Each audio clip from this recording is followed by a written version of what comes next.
Donald Trump is panicking as he has effectively surrendered at this point to Iran. Trump has tapped out in these negotiations with Iran, essentially preparing to give them everything they want. But Donald Trump thinks that the American people are too dumb to realize what is going on and that will buy into his propaganda campaign. So let's talk about the facts and let's call out Donald Trump's fiction and propaganda. So this is the facts. Strait of Hormuz traffic barely is affected on the first day of the U.S. blockade, data shows.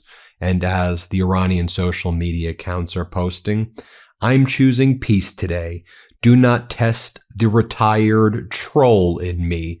In other words, they're getting ready to mock Donald Trump, but it's just so embarrassing and humiliating that even the Iranian social media accounts are like, we're not going to even troll you. This is so embarrassing, because what CENTCOM put out was the following message. And the fact that CENTCOM, the United States CENTCOM, Central Command, has been reduced to this is so Trumpian, which means it's so utterly humiliating. This is the statement that Admiral Brad Cooper, who was once like a normal, strong admiral, this is the statement that he put out.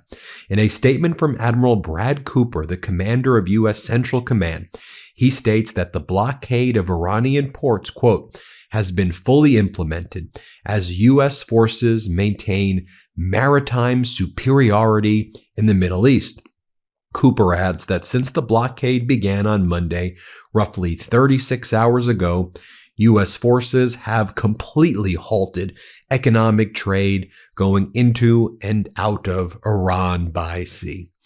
Even if you accept that as true, you're bragging about further shutting down commerce when the whole point that you were trying to do was open the Strait of Hormuz. We've double blocked it, everybody. Mission accomplished. Okay, so even if you accept what they're saying as true, it's ridiculous. But it's entirely false. Commercially available maritime data indicates that at least 8 vessels departed the Strait of Hormuz, including 6 Iranian or Iranian-linked vessels on April 14th. We talked about that U.S.-sanctioned tanker, the Rich Starry, heading to China, just going right past the blockade. But what about ships going into the Strait of Hormuz? Well, glad you asked that. Commercially available maritime data also indicates that at least 9 vessels entered the Strait of Hormuz, including 3 Iranian or Iranian-linked ships.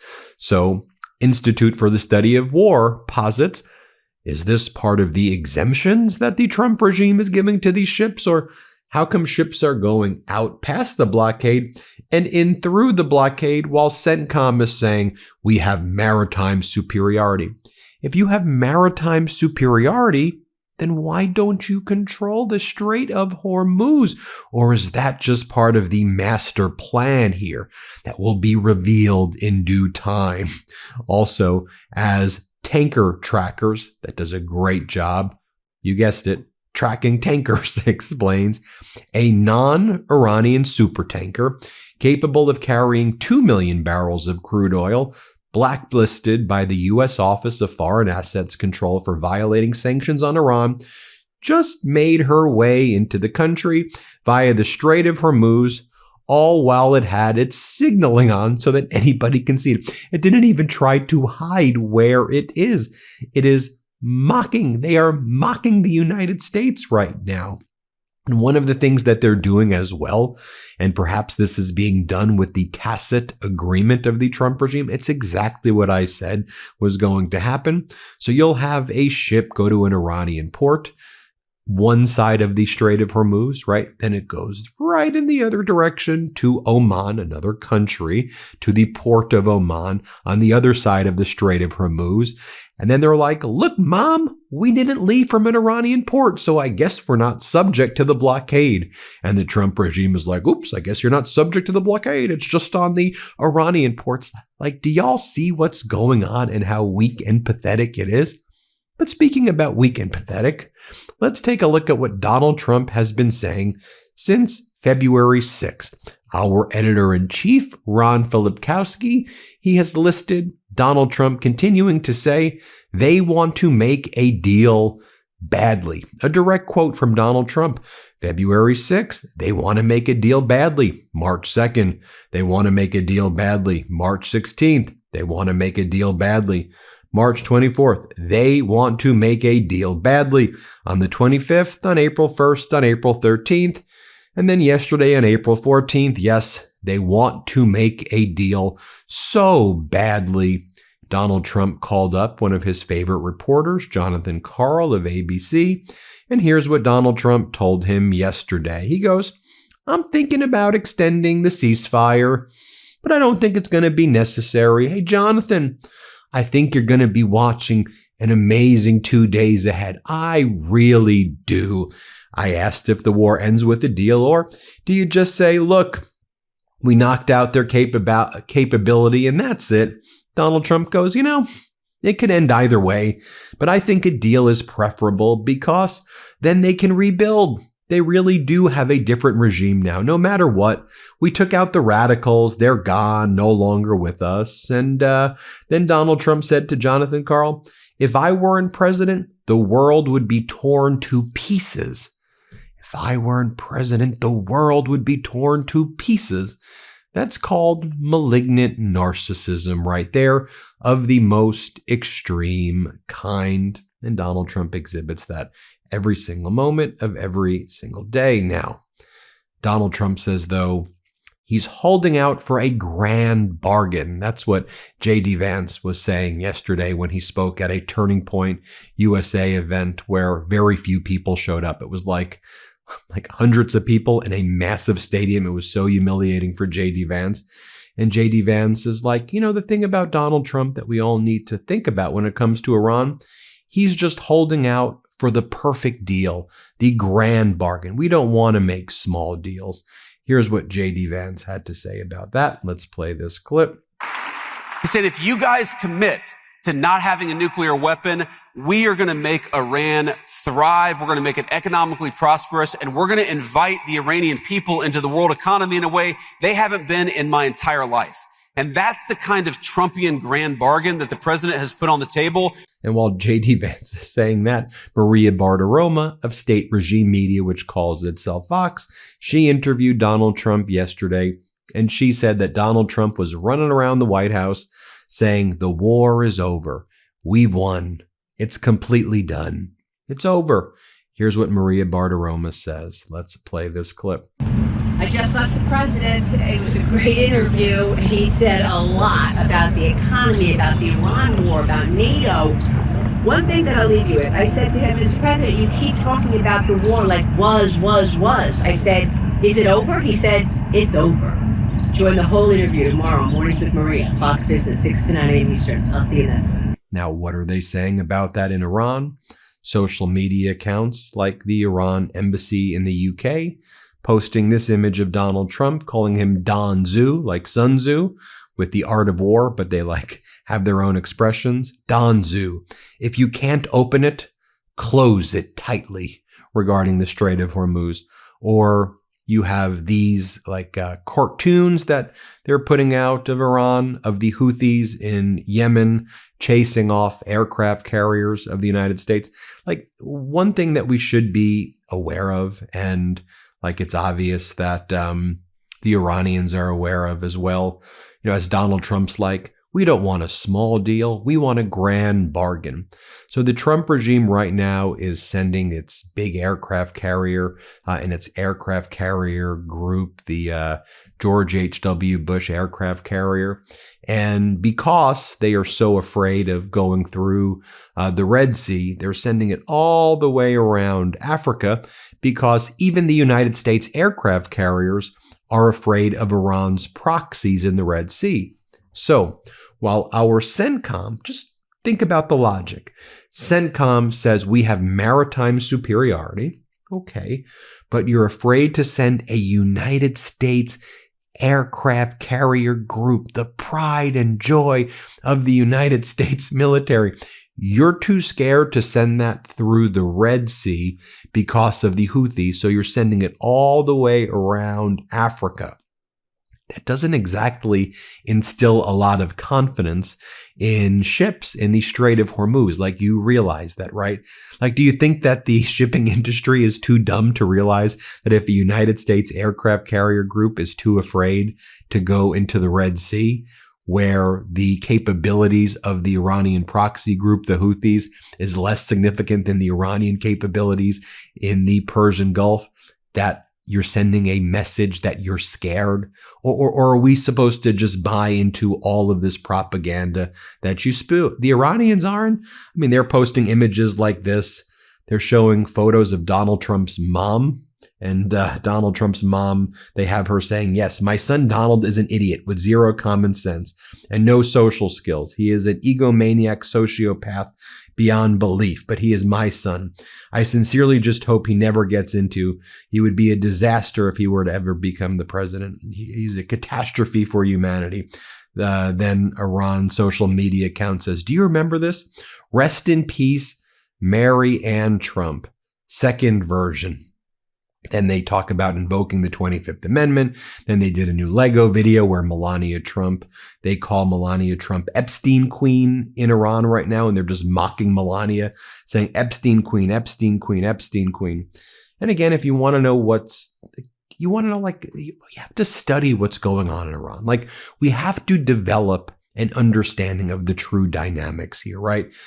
And how they also view in Iran that they won the war. And they're right. They won the war against the What did the United States get?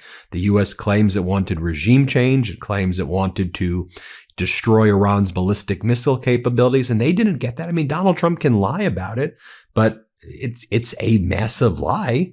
It's war crimes compounded by the fact that America has never been weaker. So let me share with you this interview, what a well-known professor, Professor Marandi, who was part of the Iranian delegation in Pakistan, what he is saying about those negotiations, why they failed. And just to be clear, this professor was with the Iranian delegation. He traveled with them when they were worried about security issues, about how they would get back from Pakistan and how they flew to Russia. Then they took a train to get back to Iran, and when they had to take vehicles rather to get to Iran. He was with them. He traveled with all the negotiating from Iran so he knows what their perspective is.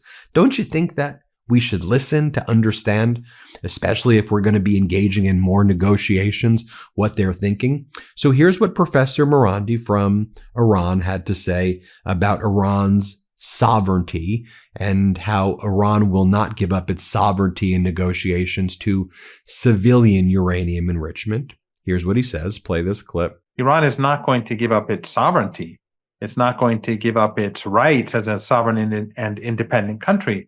And what Vance was demanding on behalf of the Israeli regime, because let's be very clear, the United States was not negotiating, the U.S. delegation was not negotiating on behalf of the United States. It was negotiating on behalf of the Israeli regime. And I think that these negotiations really showed that the U.S. government its priority is not the United States. The priority is Netanyahu and the Zionist lobby. It was clear from their demands. It was clear from their behavior. And it was clear that when progress was made at the negotiating table, that subsequent to phone calls and discussions that Vance would have with others in the United States, that the negotiations would change route. So unlike the Iranian negotiators, who had the full authority to negotiate and to make decisions, it was clear that for the Iranians that Vance did not have that authority. Here's the Iranian perspective that the U.S. lost the war, as he reflects. And again, he's with the Iranian negotiating team. So what he's saying is reflective of the collective voices in the room from Iran negotiators. Play this clip. What they were demanding is that Iran give up its peaceful nuclear program. And that's just not possible, because that's a sovereign right of the Iranian nation. And the revolution in Iran 47 years ago was about regaining sovereignty and independence. It was about dignity. It was about honor. And so there's no chance in the world that Iran is going to capitulate to demands by the United States, especially since the United States launched and the Zionist regime launched an evil war, and they lost. They were defeated. They gained nothing, and instead of growing stronger, they've weakened their own position.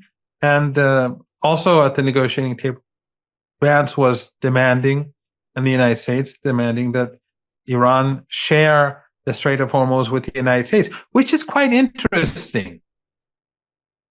That the United States doesn't care about Kuwait or Bahrain or the Emirates or Qatar or Saudi Arabia of the Strait of Hormuz with Iran, without even mentioning the names of these countries, or even Oman, which shares the Strait of Hormuz with Iran. But Iran said no. This is not the Gulf of Mexico. So why should we share anything with you? Who are you to demand authority over the Strait of Hormuz? So everything that Vance was demanding was illogical, illegal, and they did not have the decency to even mention this in public. But of course, the very fact that he says Iran did not, what was it that you said, that they did not meet our demands? The United States is in, no two negotiating countries. When they're negotiating, the issue is not of one side making the demands and the other side adhering to them or obeying them. At negotiations, you're supposed to find solutions. But when the war started a month and a half ago, the United States said that Iran has to capitulate. It has to accept unconditional surrender. Well, that didn't work well. That didn't work out well. And after a few weeks, they had to constantly revise their position. And ultimately, they gave a 15-point peace plan, which was, again, unacceptable, and Iran rejected it. And then ultimately, when they accepted to discuss talks, they wanted the ceasefire. And when they accepted the Iranian 10-point plan as a framework for negotiations, then Iran accepted the peace plan. So the United States during war, they were unable to get any sort of unconditional surrender. How do they expect that after they've lost the war, that Iran is going to surrender to them at the negotiating table? And here's what he says, that there is zero trust between the Iranians and in general, and that negotiating team and their leadership and the United States. Here's what he says. The Iranians do not trust the United States, and they never did trust the United States. Even before the 12-day war we had last year, and we were negotiating with the Americans, and they kept moving the goalposts during the negotiations. The Iranians didn't trust them. Some people thought that the United States was able to fool Iran through those negotiations, because it was clear that they were conspiring. It was admitted afterwards that during the negotiations, they were actually conspiring to attack Iran, and they wanted to catch Iran off guard. And that just shows how sinister Trump and his regime are. But Iran knew that an attack was coming. But the reason why it negotiated was so that the international community and Iranians would see that the problem is not Iran. And that had a very huge effect. I think the damage done to the United States by being so deceitful and murderous at the same time is enormous. And then, of course, as you rightly pointed out, before this war, the United States did the same thing. They negotiated with Iran. The Omani foreign minister said that significant progress was made, yet the United States attacked.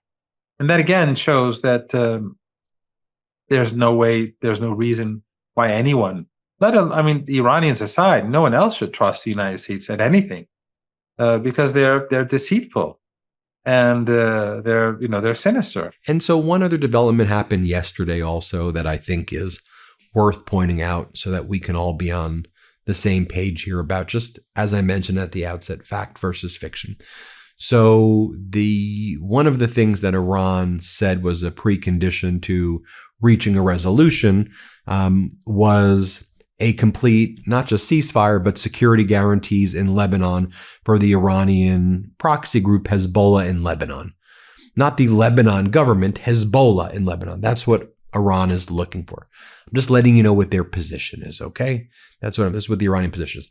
So what Donald Trump, Netanyahu did is they invited the Lebanon government over to the White House, not Hezbollah, obviously, the Lebanon government, to discuss potential ceasefire with Israel, the United States, and Lebanon. A trilateral negotiation took place in the White House. But like Iran is looking at that, and people who understand the dynamic is looking at that and be like, what's Lebanon going to be doing here? That's not the core issue. The core issue is Hezbollah. And that's what Iran has been communicating. So again, this is like theater, I guess, to say what? We met with Lebanon, everybody, and Lebanon's agreeing to this, that, and the other. I mean, the State Department issued a readout after a trilateral meeting with Israel and Lebanon on April 14th. And they said this was a historic milestone. It says that Washington reiterated support for Israel's right to defend itself. It said negotiations could unlock reconstruction aid and economic recovery for Lebanon. Israel pushed for disarming all non-state groups and dismantling their infrastructure. All sides agreed to launch direct negotiations at a later date. So even with the Lebanon government, not Hezbollah, the Lebanon government in D.C., there was no deal. They agreed to negotiate at a later date, whatever that means. And then Israel talked about continuing to bomb Lebanon where there's Hezbollah. But as we know, Israel and Netanyahu have been hitting suburban areas in Beirut and other areas, killing lots of civilians. And a Lebanese government official was telling the Washington Post and other media outlets that they don't believe that Israel-Lebanon talks will lead to a ceasefire. Quote, what does Lebanon have to offer on a negotiating table? Nothing. Like that. It's not the core issue. So that's where we're at right now. We'll keep you posted every step of the way, but you have Donald Trump creating this facade, this idea that, look at our maritime. We have maritime superiority, air superiority. We've destroyed them. We've blown them up to the Stone Age. And meanwhile, Donald Trump's like, okay, could we just give you what you want, Iran? As I said in the video I did yesterday, where we're at right now, Iran basically said, look, in terms of nuclear uranium enrichment for non-civilian use, we want to hold off for 5 years. Trump's like, can you do 20? Can you give me 20? Obama's deal, Iran was not able to enrich at all. So Donald Trump, it's just a weaker deal. It's so obviously pathetic. And you heard from the professor that basically Donald Trump wanted to just share the Strait of Hormuz. That's what he wants to do, share it, do a JV. Hit subscribe. Let's get to 7 million. Thanks for watching, y'all. Love this video? Support independent media and unlock exclusive content, ad-free videos, and custom emojis by becoming a paid member of our YouTube channel today. You can also gift memberships to others. Let's keep growing together.